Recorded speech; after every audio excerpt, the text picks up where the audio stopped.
Can a woman go for Hajj or Umrah with her father-in-law without her husband or brother or any other mahram present?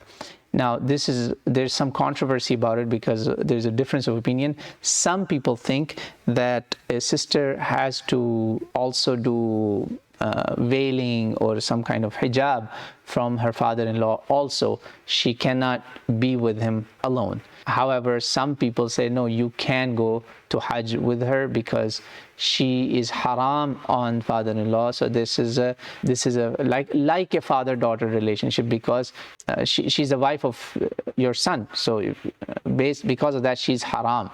Because she's haram on the person, therefore there's haram also means there is hurma, there is sacredness. It's a sacred relationship, it's a clean relationship, so they can travel together according to some scholars, and I side with that. I think they can. Wallahu alam.